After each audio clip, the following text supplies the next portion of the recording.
हज़रत इब्राहीम अलैहिस्सलाम, जिन्हें अल्लाह ने खलीलुल्लाह यानी अल्लाह का दोस्त का दर्जा दिया, वे 4 सबसे महान रसूलों में से एक थे। हज़रत नूह अलैहिस्सलाम, हज़रत मूसा अलैहिस्सलाम, हज़रत ईसा अलैहिस्सलाम और आखिरी रसूल हज़रत मोहम्मद सल्लल्लाहु अलैहि वसल्लम के साथ। उनकी ज़िंदगी का हर एक हिस्सा सब्र, तौहीद, कुर्बानी और अल्लाह पर यकीन की मिसाल है। हज़रत इब्राहीम अलैहिस्सलाम का जन्म इराक़न के एक मशहूर शहर उर में हुआ। उस समय पूरी बस्ती बुत परस्ती में डूबी हुई थी। उनके वालिद का नाम आज़र था और वह खुद बुत बनाकर बेचता था। वह अपने बेटे को भी यही पेशा सिखाना चाहता था, मगर हज़रत इब्राहीम अलैहिस्सलाम बचपन से ही बहुत सोचने समझने वाले थे। जब वह छोटे थे, उन्होंने अपने वालिद से पूछा, अब्बा, ये बुत जो आप बनाते हैं, ये ना सुनते हैं, ना बोलते हैं, ना ही किसी को नफ़ा या नुकसान पहुंचा सकते हैं, तो आप इन्हें क्यों पूजते हैं? आजर को यह सवाल बुरा लगा। उन्होंने गुस्से में आकर अपने बेटे को डांटा और कहा कि अगर उसने अपने विचार नहीं बदले तो वह घर से निकाल देगा। हज़रत इब्राहीम अलैहिस्सलाम ने अल्लाह की तलाश की। उन्होंने रात में चमकते हुए तारे को देखा और कहा, ये मेरा रब हो सकता है। लेकिन जब तारा डूब गया तो उन्होंने कहा, जो डूब जाए वो मेरा रब नहीं हो सकता। फिर उन्होंने चांद और सूरज को देखा, लेकिन वही नतीजा निकाला। फिर उन्होंने कहा, मैं उस जात की तरफ रुख करता हूँ जिसने आसमानों और ज़मीन को पैदा किया, और मैं शिर्क करने वालों में से नहीं हूँ। हज़रत इब्राहीम अलैहिस्सलाम ने अपनी कौम को साफ साफ कह दिया, क्या तुम ऐसी चीज़ों की पूजा करते हो जिन्हें तुम खुद तराशते हो? अल्लाह ही है जिसने तुम्हें और तुम्हारे कर्मों को पैदा किया। मगर उनकी कौम ने उनका मजाक उड़ाया।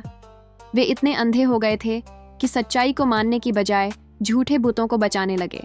एक दिन जब उनकी कौम ईद का जश्न मनाने शहर से बाहर गई, हज़रत इब्राहीम अलैहिस्सलाम ने मंदिर में जाकर सभी छोटे बुतों को तोड़ दिया और सबसे बड़े बुत के हाथ में कुल्हाड़ी रख दी। जब लोग वापस आए तो भौंचक के रह गए। उन्होंने पूछा, इब्राहीम, ये काम तुमने किया? उन्होंने जवाब दिया, उस बड़े बुत से पूछ लो अगर वह बोल सकता है। कौम को शर्म आ गई, लेकिन अहंकार ने उन्हें अंधा कर दिया। उन्होंने इब्राहीम अलैहिस्सलाम को जिंदा आग में जलाने का फैसला किया। इतनी बड़ी आग जलाई गई कि परिंदे भी उसके ऊपर से उड़ नहीं सकते थे। एक बड़ी मंजिल से हज़रत इब्राहीम अलैहिस्सलाम को उसमें फेंका गया, लेकिन अल्लाह का हुक्म आया। हमने कहा, हे आग, तू इब्राहीम पर ठंडी और सलामती वाली हो जा। आग ठंडी हो गई और इब्राहीम अलैहिस्सलाम सलामत बाहर आ गए। यह अल्लाह की मदद का जीता जागता चमत्कार था। इसके बाद उन्होंने अपने परिवार समेत उस ज़मीन को छोड़ दिया और फ़लस्तीन, मिस्र और फिर मक्का की ओर हिजरत की। जहाँ जहाँ गए तौहीद का पैगाम दिया। बुढ़ापे में अल्लाह ने उन्हें एक बेटा अता किया, हज़रत इस्माइल अलैहिस्सलाम।